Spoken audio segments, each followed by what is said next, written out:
Adegan pertama diperlihatkan seekor rubah putih yang tengah berlari menghindari kejaran para pasukan yang mengincar batu pusaka yang ia bawa. Namun karena sudah terkepung, rubah tersebut memutuskan untuk meledakkan dirinya sendiri. Scene beralih ke sebuah rumah yang memperlihatkan seorang pria bernama Li Xiaowu yang tengah mabuk-mabukan. Hal ini karena pada 6 tahun yang lalu ia gagal mengalahkan petarung dari klan lain dalam sebuah turnamen antar klan yang membuatnya depresi selama bertahun-tahun. Putranya yang masih kecil bernama Lindong berlari keluar sembari mengingat masa lalu dari sang ayah pada 6 tahun silam. Pada waktu itu, ayahnya bertanding di final turnamen melawan Ling Langtian, seorang petarung yang terkenal sangat kuat dari klannya. Namun ayahnya yang memikul harapan besar sayangnya bisa dikalahkan hanya dengan sekali serangan saja.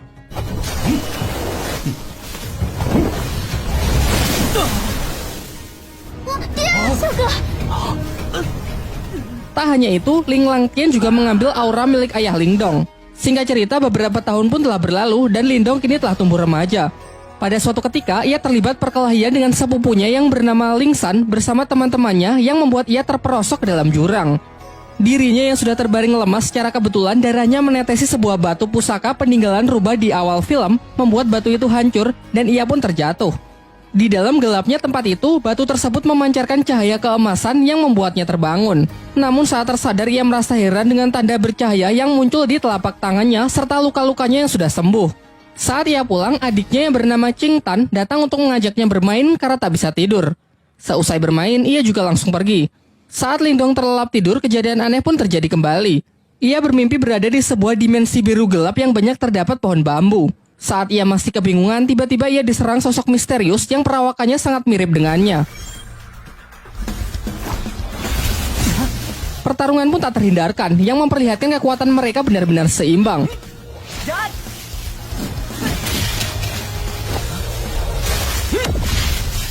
Di pagi harinya saat ia terbangun, ia dikagetkan dengan suara adiknya yang berteriak dari luar. Ternyata kelompok Ling San datang dan mengganggu Qing Tan untuk merebut rumput obat yang ia bawa. Lindong yang bergegas datang mencoba melindungi adiknya dari anak-anak berandalan tersebut.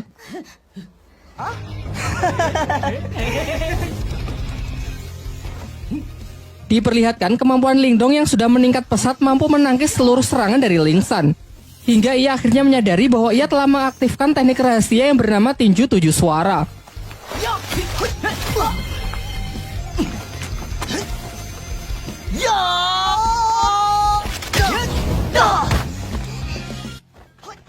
Untung saja pertarungan yang semakin serius itu akhirnya dapat dihentikan oleh kakak Ling San yang diketahui bernama Lin Hong. Sebelum pergi, ia menginfokan bahwa tak lama lagi akan diadakan turnamen di klan mereka untuk menentukan pertarung terkuat di klan Lin. Lin Hong yang sangat percaya diri mengatakan bahwa setelah menang nanti ia akan menikahi Qing Tan.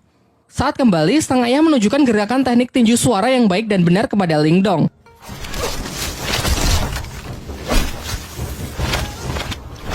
Ia pun berjanji akan melatih Lindong menggunakan berbagai teknik lainnya guna mempersiapkan diri untuk mengikuti turnamen. Di malam harinya, tiba-tiba Lindong melihat Qing Tan yang menggigil kedinginan karena auranya yang keluar tak terkendali. Secara mengejutkan, tanda cahaya di tangan Lindong menyerap aura dari adiknya tersebut dan mengubahnya menjadi 3 mutiara. Berkat itu, keadaan Qing Tan pun mulai membaik. Dan sebagai hadiah, Lindong memberikan mutiara tersebut kepada adiknya dengan syarat kejadian ini harus dirahasiakan, termasuk dari kedua orang tuanya.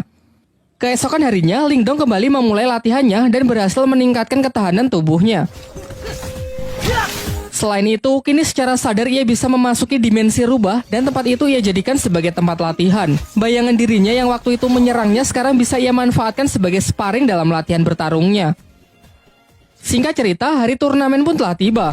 Di putaran pertama, Ling Hao bertarung melawan adiknya sendiri, yakni Ling San. Dari segi kekuatan, kecepatan maupun pengalaman bertarung jelas sang kakak lebih unggul. Di putaran kedua, Qing Tan maju sebagai penantang selanjutnya karena tak ingin dinikahi oleh Ling Hao. Namun lagi-lagi Ling Hao menunjukkan kemampuannya yang memang berada di level yang berbeda. Tak lama setelah itu, Lindong akhirnya datang dan maju sebagai penantang terakhir. Dalam pertempuran itu, semua dibuat sangat terkejut melihat peningkatan kekuatan tempur Lindong, ditambah lagi ia mampu menggunakan teknik tinju 7 suara. Belum lagi peningkatan durability-nya yang mencapai level tinggi dapat menahan seluruh tekanan yang diberikan oleh Ling Hao. Tak hanya mampu menangkis seluruh serangan dari lawannya, Lindong yang mampu mempraktekkan latihannya di dalam dimensi lain dapat melancarkan serangan-serangannya yang secara akurat membuat Ling Hao sangat kewalahan.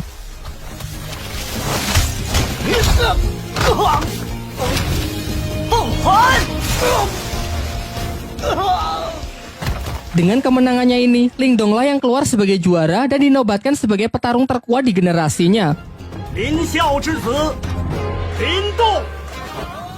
Setelah turnamen berakhir, kakek Lingdong selaku ketua klan Lin menjelaskan kepada kedua putranya bahwa dua klan tetangga, yakni klan Lei dan klan Xin akan bergabung melalui pernikahan anak-anak mereka. Hal ini lantas membuat kedua klan tersebut kini menjadi beraliansi. Kemudian ia juga memberitahukan mengenai turnamen antar klan berikutnya, yaitu perburuan hewan langka yang masih dirahasiakan. Pembicaraan pun ditutup dengan sang ketua klan yang menyuruh agar anak mereka berlatih lebih keras lagi demi mempersiapkan turnamen selanjutnya. Sementara itu, ketua klan Lei juga mempersiapkan putranya yang bernama Lily untuk mengikuti turnamen antar klan tersebut. Kekuatan dari Lily ini sangat dibanggakan oleh sang ayah karena ia telah menguasai ketahanan tubuh level atas yang siap mengalahkan petarung-petarung dari klan Lin. Singkat cerita, turnamen antar klan pun digelar. Di sini ayah Lingdong memberitahu putranya bahwa pertandingan kali ini adalah perburuan hewan langka. Dan Lingdong diharuskan menaklukkan hewan langka yakni singa api yang terkenal sangat buas. Namun aturannya tak perlu sampai menangkapnya. Karena Lingdong hanya perlu mengambil sisik yang berada di ujung ekor hewan tersebut agar bisa menyelesaikan pertandingan kali ini. Diperlihatkan semua peserta pun telah berkumpul termasuk putra dari tuan rumah yakni bernama Wuyun. Di awal-awal saja ketegangan sudah terjadi di antara para peserta karena Lily yang terlalu menyombongkan dirinya. Singkatnya aturan pun dibacakan di mana mereka harus mendapatkan sisik singa api agar bisa memenangkan pertandingan dan dilarang keras untuk berusaha saling membunuh satu sama lain. Ketika Lingdong bersama adiknya berusaha menemukan singa api, ternyata Lily bersama timnya berhasil menemukannya terlebih dahulu. Namun mereka terlihat kesulitan menaklukkan hewan buas tersebut. Sementara itu dari kejauhan, Lingdong hanya mengamati mereka dan menunggu kesempatan yang tepat untuk bertindak. Sampai muncullah dari belakang tim Wuyun yang menawarkan kerjasama. Wuyun berencana menyerang si singa api saat hewan itu sudah kehabisan tenaga akibat pertarungannya melawan tim Lily. Merasa hal ini cukup menguntungkan, Lingdong pun sepakat dengan rencananya dan bersedia menjalankan kerjasama tersebut. Setelah menunggu momen yang tepat, mereka pun bersama-sama menyerang tim Lily. Lingdong menyuruh Wuyun untuk fokus kepada si singa api, sementara ialah yang akan menghadapi Lily.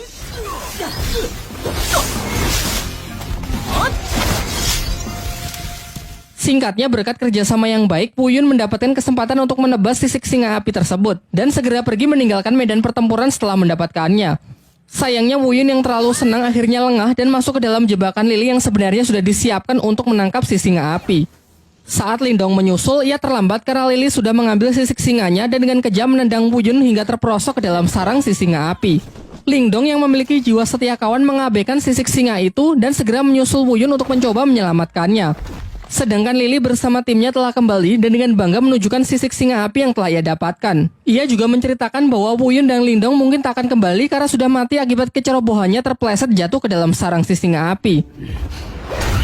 Akan tetapi di tengah ketegangan itu, secara mengejutkan Lingdong dan Wuyun ternyata berhasil kembali dengan selamat. Tetapi Lily tetap yakin kalau ialah pemenangnya karena telah membawa sisik si singa api. Di sini semuanya dibuat kembali terkejut melihat Lingdong dan Wuyun yang justru membawa dua anak singa api. Kemudian Lingdong menceritakan mengenai kejadian yang sesungguhnya, mengenai Lily yang sudah melanggar aturan dengan berusaha membunuhnya. Tapi setelah masuk ke dalam sarang singa api, di sana mereka malah menemukan dua anak singa api yang terlantar karena induknya mati setelah sisiknya diambil. Karena merasa kasihan, akhirnya mereka pun sepakat membawa dua hewan tersebut. Kini telah diputuskan bahwa ketiganya berhasil menyelesaikan pertandingan ini dengan baik. Namun tetap saja hanya akan dipilih satu pemenang di mana mereka diharuskan bertarung untuk menentukan siapa yang terkuat dan layak mendapatkan gelar Raja Pemburu. Akan tetapi ketua dari klan Lei yang sangat menginginkan bayi singa api yang merupakan hewan sangat langka, ia pun mengusulkan untuk membuat taruhan dengan pertarungan anak-anak mereka. Kesepakatannya, jika ketua Lei menang maka bayi singa Lingdong akan menjadi miliknya. Dan jika ia kalah, ia bersedia menyerahkan pabrik kayu milik klannya. Pernyataannya ini sontak membuat semuanya sangat terkejut karena pabrik kayu adalah aset yang sangat berharga milik klan Lei dan ia mau bertaruh demi bayi singa tersebut. Sempat terjadi kekhawatiran karena kepercayaan diri dari ketua Lei ini bukan tanpa alasan. Putranya tersebut memanglah terkenal memiliki kemampuan di atas rata-rata dari anak-anak lain. Namun Lingdong menepis kekhawatiran itu dan siap menerima tantangan yang dilemparkan. Singkat cerita, pertarungan mereka pun dimulai. Di awal, Lily dengan bangga menunjukkan kalau dirinya telah mencapai kekuatan tingkat Yuan duniawi. Namun Lingdong juga menunjukkan level yang sama dengan Lily yang membuat semuanya sangat terkejut. Terungkap bahwa ternyata kemarin sebelum berangkat turnamen, sang ayah memberi Lingdong mutiara yin, yaitu semacam pil penambah aura. Diperlihatkan dalam pertarungan itu mereka pun saling menyerang dan menangkis. Mungkin karena masih belum terbiasa dengan kekuatan barunya, Lindong nampak masih kesulitan saat mengatur pola serangannya. Akan tetapi lambat laun ia berhasil mengendalikannya semakin baik untuk bisa mengimbangi Lily. Sampai ketika Lily menambah kecepatannya, barulah terlihat kembali Lindong yang dibuat kewalahan. Dengan peningkatan kekuatan yang signifikan serta teknik rahasia petir dari klannya yang tergolong tingkat atas, Lily terus melakukan pressing membuat lawannya hanya bisa bertahan. Lindong yang masih belum menyerah mencoba menyelaraskan kedua tangannya untuk menangkis dan menyerang, yang nampaknya lumayan efektif. Sedangkan Lily yang sudah terlampau kesal berniat mengakhiri pertarungan dengan sebuah teknik serangan super kuat yang mematikan. Bahkan ia sempat mendapatkan peringatan bahwa ini bukanlah pertarungan hidup dan mati. Merasa bahwa Lily tak akan menghentikan serangannya, Lindong pun segera merapalkan beberapa segel tangan untuk merilis teknik yang disebut gerbang ajaib demi mengatasi serangan yang mematikan tersebut. Dan benar saja, teknik yang digunakan Lindong telah ia upgrade ke level 2 sehingga tidak hanya mampu menghalau serangan dahsyat dari Lily, juga cukup kuat untuk menghempaskannya dan membuatnya tak sanggup untuk bangkit kembali. Dengan kekalahan putranya tersebut, dengan kesal dan terpaksa ketua klan Lei pun harus rela menepati janjinya untuk menyerahkan pabrik kayu miliknya. Keesokan harinya, diperlihatkan Lindong dan adiknya tengah bermain dengan si harimau api yang mereka beri nama si Oyen. Barulah di siang harinya, mereka memeriksa tambang kayu yang telah mereka menangkan. Namun terlihat tempat itu benar-benar hancur berantakan. Dalam pencarian petunjuk siapakah yang melakukan hal ini, secara tak sengaja si Oyen membawa Lindong ke sebuah gua yang di sana terdapat banyak lahar panas serta sebuah kerangka monster raksasa. Di dalam gua itu, si Oyen menemukan sebuah kristal biru yang dengan lahap langsung ia makan. Sementara Lindong yang masih penasaran menemukan sebuah bunga yang memancarkan sinar. Namun ketika ia dekati, tangan Lindong malah seakan menyerap semacam energi dari kelopak bunga tersebut yang membuat sekujur tubuhnya menjadi terbakar. Untung saja saat kondisinya semakin buruk, batu rubah di tangannya menyerap energi panas dari kelopak bunga tersebut.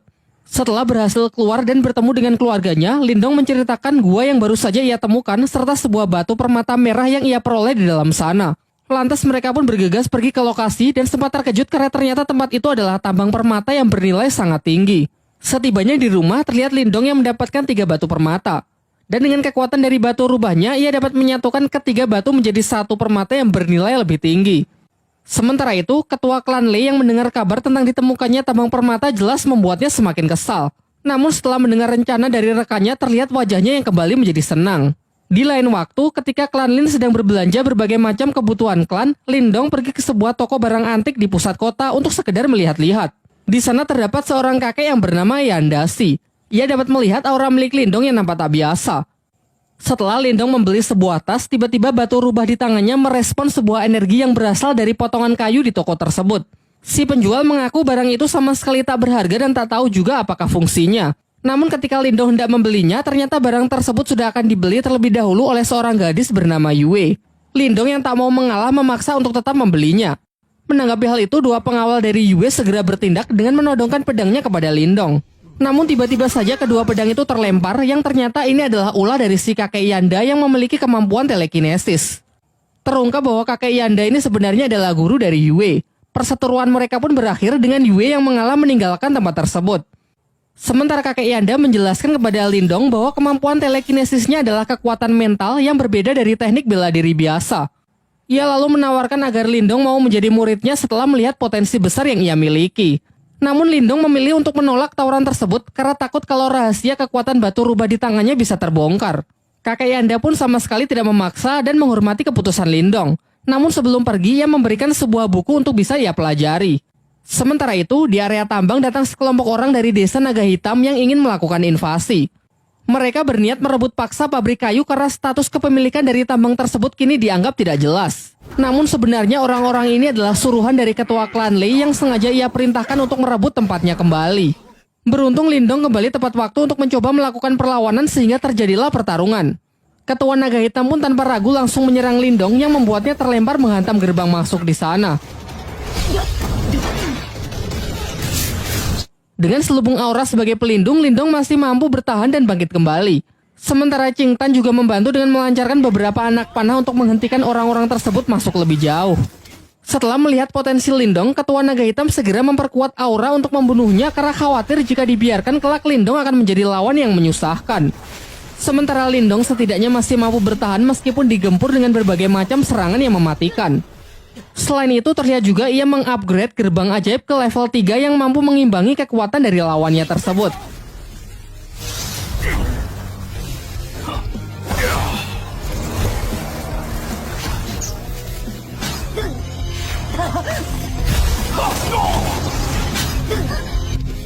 Ketika telah kehabisan energi, entah bagaimana Lindong mampu mengisi ulang energinya dengan menyerap energi alam. Ia pun meminta Qingtan bersama Si Oyen agar mengulur waktu setidaknya sampai energinya terisi penuh. Jelas hal ini sama sekali tidak mudah, terlebih lagi karena bagaimanapun juga mereka telah kalah jumlah. Hingga saat salah seorang musuh berhasil melukai Lindong, seketika Lindong bangkit serta luka-lukanya bisa sembuh dengan sangat cepat karena energinya yang terkumpul telah lebih dari cukup. Dan benar saja, setelah bangkit kekuatan Lindong kini menjadi berkali-kali lipat sehingga di ronde kedua ini hanya dengan sekali pukulan ia dapat mengalahkan lawannya tersebut.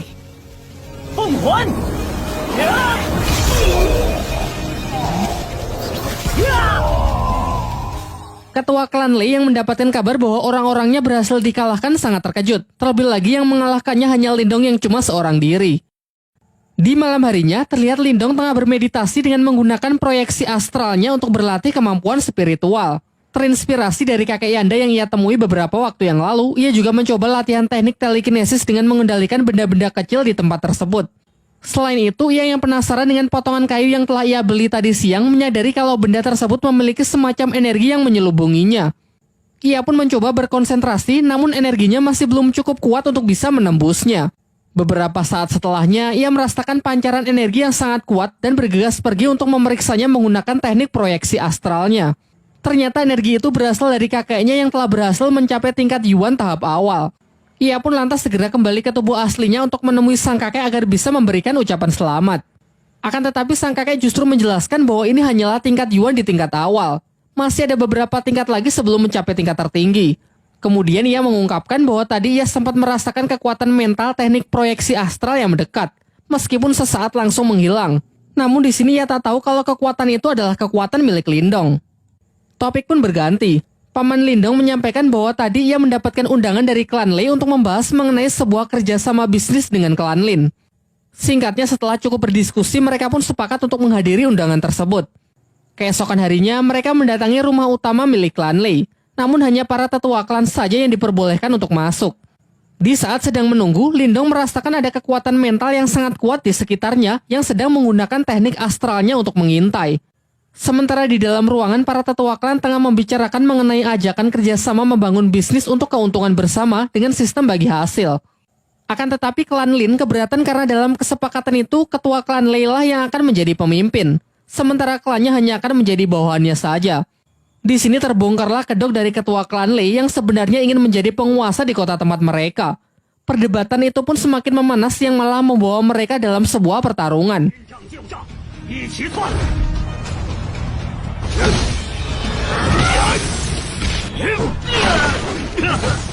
Di tengah pertarungan mereka, datanglah Wu Yin, pemimpin dari sekte Serigala Darah yang memihak kepada ketua klan Lei karena sudah dijanjikan akan diberikan keuntungan 60% dari bisnis yang hendak dijalankan.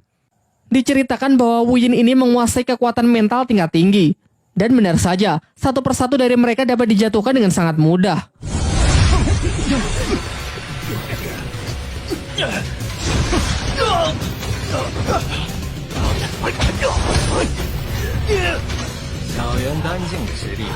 Lindong pun tak tinggal diam. Ia berusaha melindungi anggota klannya dengan melawan Wu Yin sendirian. Semuanya pun dibuat sangat terkejut karena Lindong ternyata juga menguasai teknik mental yang sudah berada di tingkat lumayan tinggi. Mereka lantas bertarung dengan sangat sengit. Terlihat Lindong meskipun masih pemula, ia mampu mengimbangi kecepatan dari Wu Yin.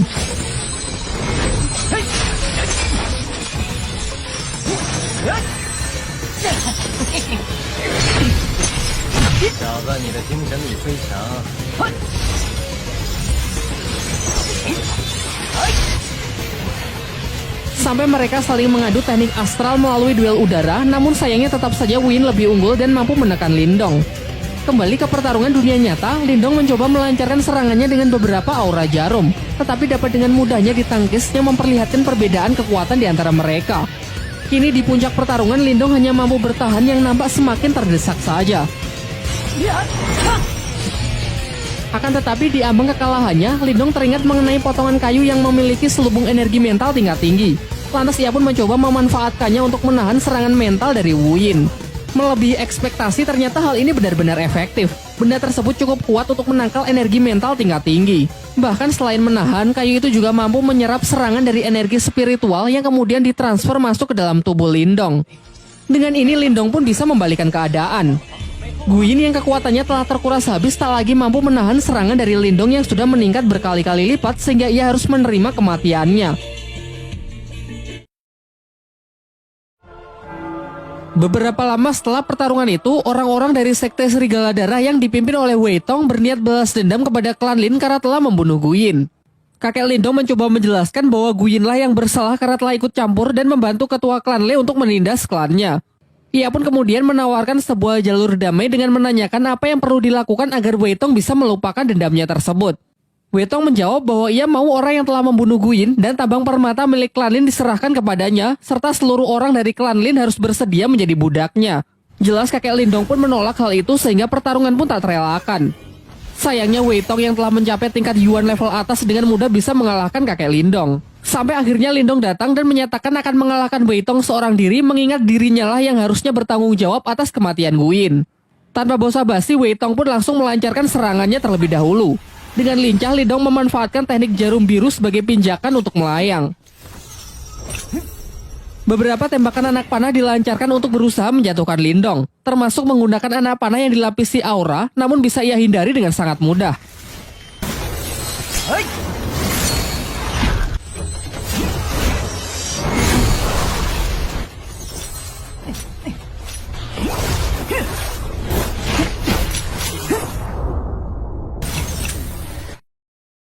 Sampai akhirnya Lindong dengan penuh percaya diri menawarkan sebuah perjanjian, yaitu 3 bulan dari sekarang ia bersedia bertarung sampai mati dengan Wei Tong. Kesepakatannya, jika ia kalah maka ia siap menerima hukuman apapun, serta aset pabrik kayu milik klan Lin akan rela ia serahkan. Namun jika ia yang menang, maka masalah balas dendam Gu Yin akan dianggap selesai. Pada awalnya Wei Tong menolak karena sekarang saja ia bersama pasukannya sudah cukup untuk menaklukkan klan Lin. Namun setelah melihat kemarahan dari Si Oyen serta kemampuan Lindong yang bisa mengalahkan bahkan nyaris membunuh para kroco itu, akhirnya Wei Tong pun sepakat.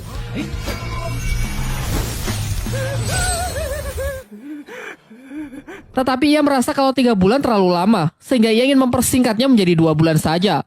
Setelah kepergian dari orang-orang sekte Serigala Darah, ayah dan kakek Lindong nampak cemas dengan perjanjian tersebut yang menurut mereka terlalu beresiko karena mempertaruhkan klannya.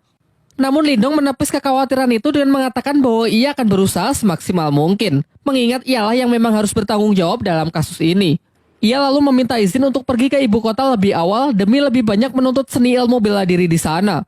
Akan tetapi sebenarnya ia juga punya alasan yang ia rahasiakan, yaitu mencari cara untuk melatih batu rubah di tangannya agar bisa sepenuhnya ia kendalikan. Keesokan harinya, Lindong pun berpamitan dengan semuanya meskipun terlihat sang adik sebenarnya tak rela jika kakaknya pergi sendirian.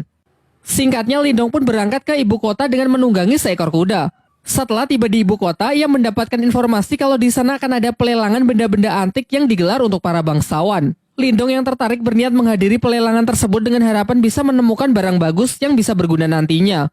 Bermodalkan dengan beberapa butir permata yang ia bawa, Lindong pun diubah penampilannya agar layak memasuki pelelangan yang dihadiri oleh para bangsawan tersebut.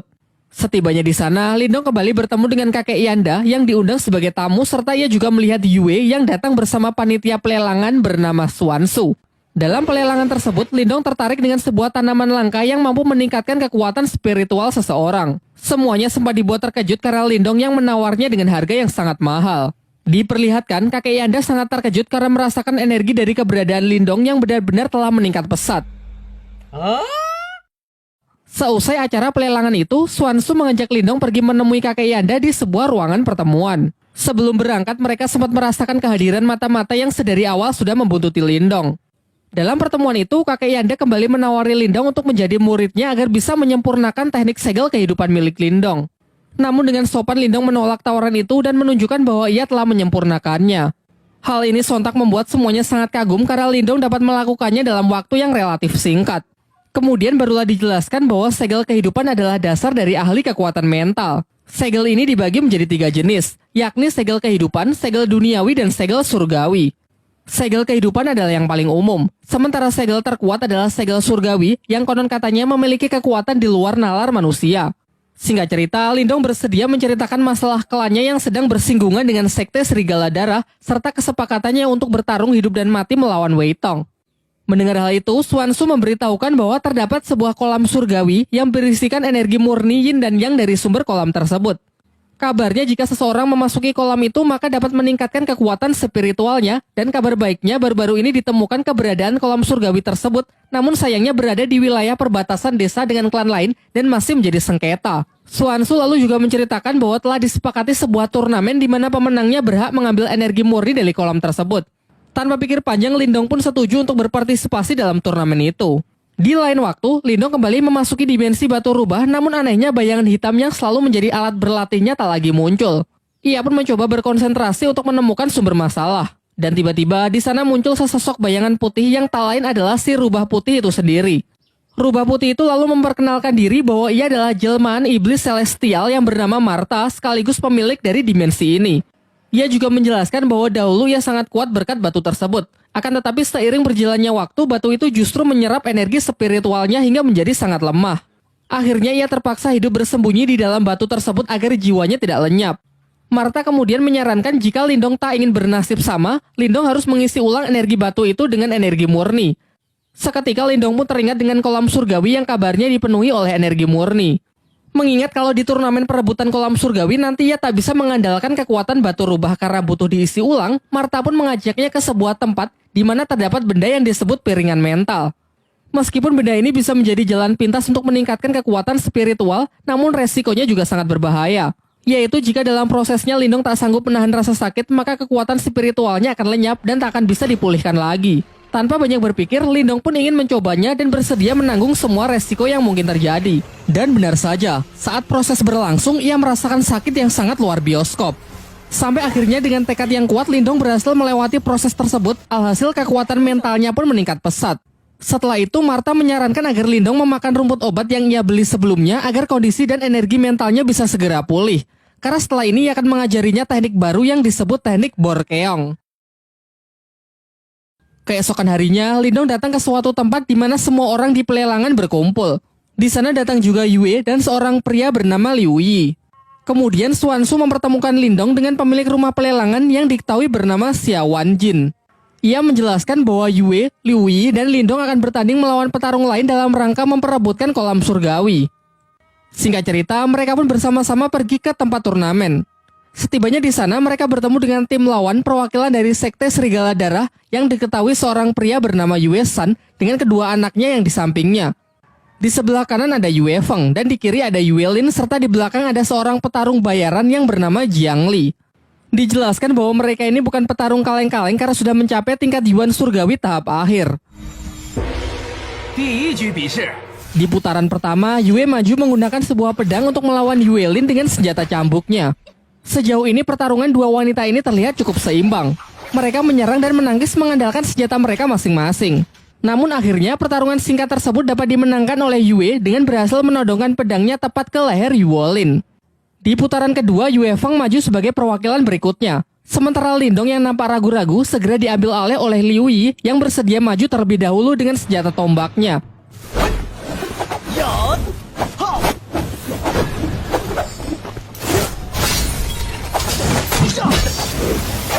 Di tengah pertarungan, Martha merasakan ada sebuah gejolak energi dari dalam kolam surgawi. Karena merasa penasaran, ia menyelinap dengan menggunakan proyeksi astralnya, kemudian masuk ke dalam kolam itu untuk memeriksa anomali energi tersebut. Namun karena ia hanya menggunakan wujud astralnya, ia tak sanggup menyelam terlalu dalam. Kembali ke arena pertarungan.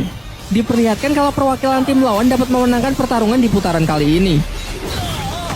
Pertarungan selanjutnya adalah babak penentu, di mana Lindong akan menjadi harapan terakhir untuk bisa mendapatkan hak dari kolam surgawi. Dengan nada yang sedikit menggoda, Xuanzu menyemangatinya agar bisa memenangkan pertarungan penentu tersebut. Sementara di pihak lawan, Jiang Li si tentara bayaran maju untuk menghadapi Lindong. Di awal, Jiang Li mengatakan bahwa ini akan menjadi pertarungan sampai mati. Jadi jika ingin menyerah, inilah saatnya. Namun Lindong sama sekali tak gentar dengan gertakan itu dan segera bersiap memasang kuda-kudanya. Serangan pertama dapat ia tangkis dengan mudah. Dilanjutkan dengan beberapa gerak serangan juga ia lancarkan untuk mencoba mencari titik lemah dari pertahanan lawannya. So far, nampak keduanya masih seimbang sampai mengadu kekuatan aura mereka. Cukup khawatir melihat kekuatan Jiangli yang telah mencapai tingkat Yuan Surgawi. Namun tak kalah mengejutkan kala menyaksikan energi mental tingkat tinggi Lindong yang seketika mampu menghentikan pergerakan lawannya. Dilanjutkan dengan serbuan jarum aura yang semakin merepotkan Jiangli.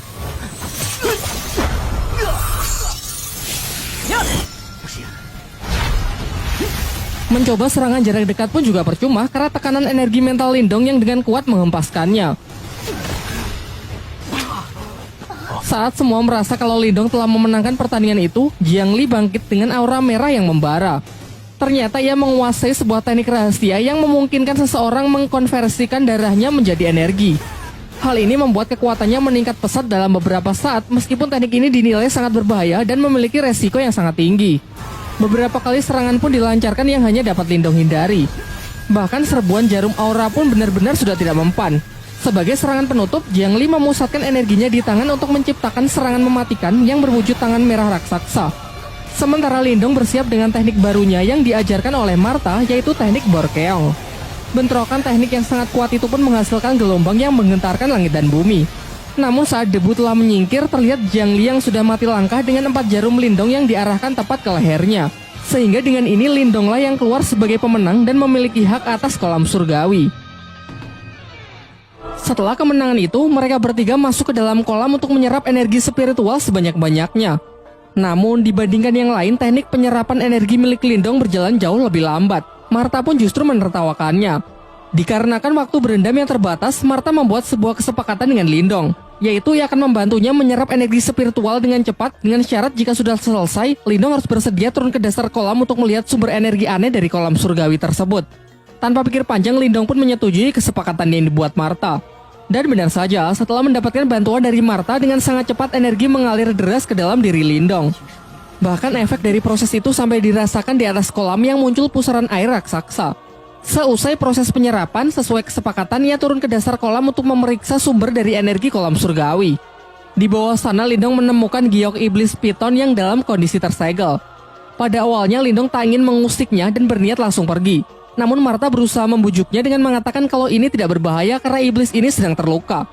Ia juga menjelaskan bahwa sumber energi spiritual yang Lindong serap sebagian tadi berasal dari mutiara yin dan yang berada di belakang jiwa iblis tersebut. Martha lalu menambahkan, jika Lindong berhasil mendapatkan mutiara tersebut, maka hanya dalam waktu singkat Lindong dapat mencapai tingkat Yuan Yin. Namun karena mutiara itu diselubungi jiwa iblis, Martha harus menghisapnya terlebih dahulu supaya Lindong bisa mengambilnya. Ia lalu menyuruh Lindong untuk mentransfer sebagian energinya agar Martha cukup kuat untuk bisa melakukannya. Ketika proses penyerapan berlangsung, tiba-tiba segel iblis itu hancur sehingga sang iblis piton kini berhasil bebas. Pertarungan pun tak terhindarkan.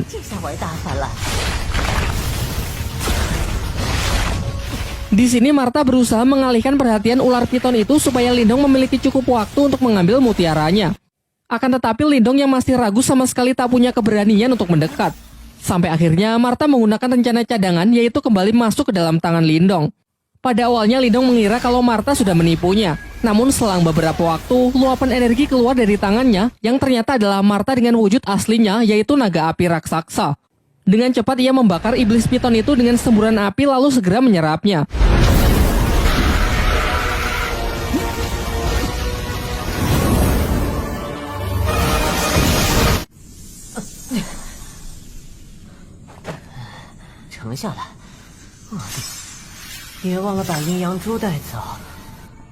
Setelah mereka semua kembali, Xiao Wanjin dan yang lainnya merasa khawatir dengan kondisi Lindong yang terlihat sangat pucat akibat penyerapan energi dari kolam surgawi yang dinilai terlalu banyak. Namun Lindong menepis kekhawatiran itu dengan mengatakan kalau dirinya baik-baik saja.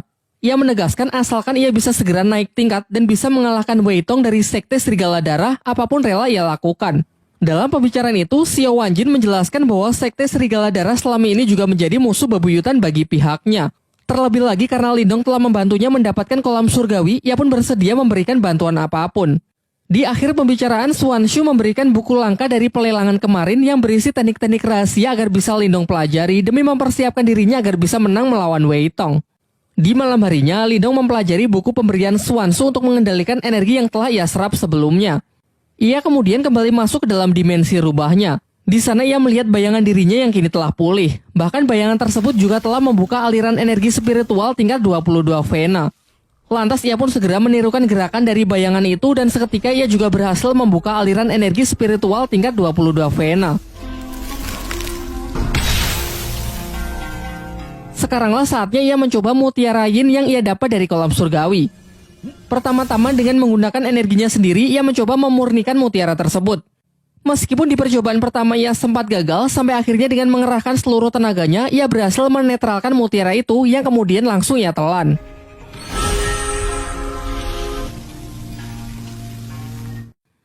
Terlihat gejolak kekuatan spiritualnya pun meningkat pesat.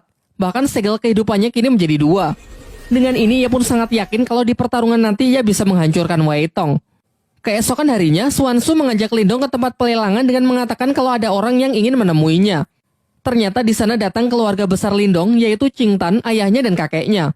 Setelah Xuan Tzu pergi, sang kakek tiba-tiba menyerang Lindong dengan maksud menguji sudah sejauh mana kekuatan cucunya tersebut.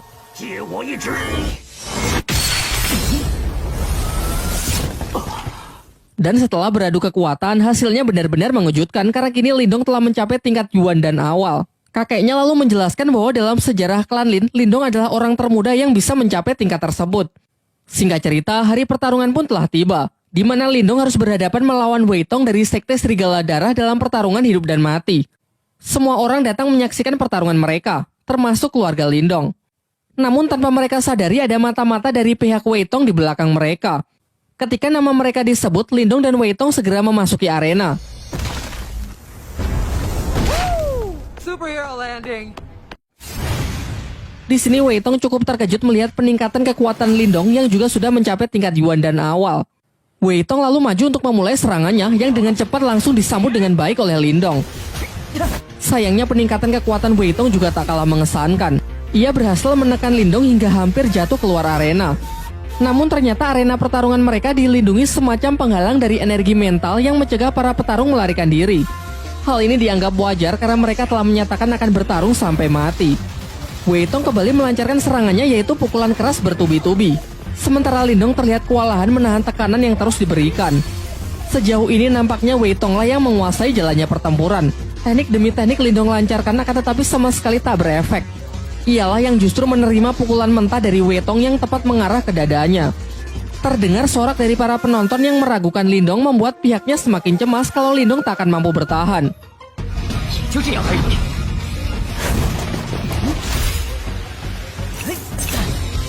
Sekarang tak ada pilihan lain, Lindong pun segera menyiapkan jurus terkuatnya yaitu teknik Borkeong untuk mencoba mengakhiri pertarungan.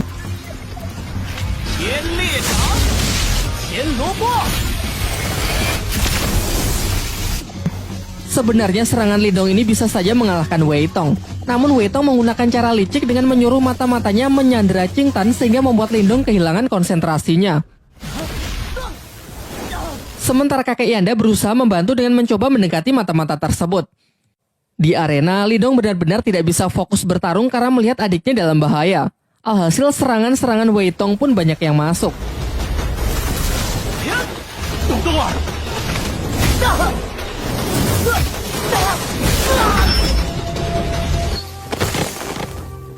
Di saat-saat genting ia teringat kalau teknik jarum dewa yang pernah dipakai Guyin mampu menghancurkan penghalang energi mental. Kemudian ia kembali mengeluarkan jurus Borkeong untuk berpura-pura menyerang Wei Tong, namun sebenarnya ia menyelinapkan jarum dewa untuk menembus penghalang spiritual arena demi menolong Qing Tan.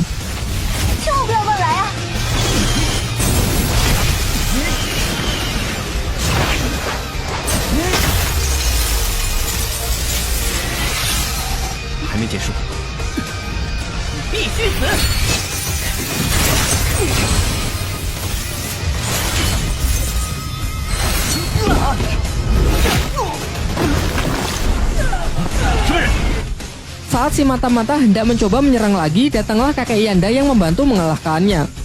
Kini setelah adiknya berhasil selamat, Lindong pun bisa kembali fokus bertempur melawan Wei Tong dengan emosi yang benar-benar telah mencapai puncaknya.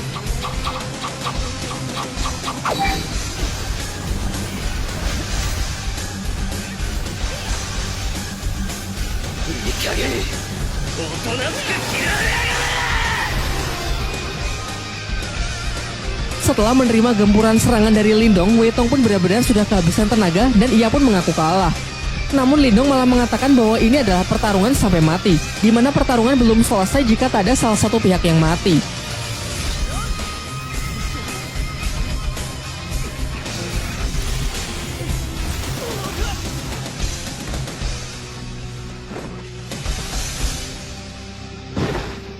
Cerita kemudian loncat ke beberapa bulan setelahnya. Karena kemenangan Lindong dari Sekte Serigala Darah, klan Lin kini menjadi sangat terkenal di seluruh penjuru kota. Selain itu, klan Lin juga telah bersekutu dengan rumah pelelangan milik Xia Wanjin. Sementara itu, Lindong berada di tempat kakek Yanda untuk minum teh bersama dengan saling menggunakan telekinesis untuk menuangkan teh ke dalam gelas. Setelah itu, kakek Yanda menjelaskan kalau menurutnya kekuatan mental milik Lindong mungkin setara dengan miliknya, yakni kekuatan mental tingkat 4. Ia kemudian berpesan agar Lindong terus meningkatkannya karena di dunia ini masih ada tingkat yang jauh lebih tinggi lagi yang bahkan kakek Yanda tak punya kesempatan untuk mencapainya. Scene beralih di sebuah pegunungan yang memperlihatkan seorang pria dengan sebuah pedang di tangannya. Pria ini memiliki kekuatan mental yang sangat kuat. Diperlihatkan menggunakan tebasan pedangnya, ia mampu membelah gunung tanpa melukai kupu-kupu yang melewati jalur serangannya. Setelah itu, ia dihampiri oleh seekor burung pembawa pesan yang membawakan surat berisi sesuatu mengenai makam Nirwana. Di tempat lain, seorang wanita yang terlihat berjalan di atas air mendapatkan pesan yang serupa dari sebuah bunga teratai.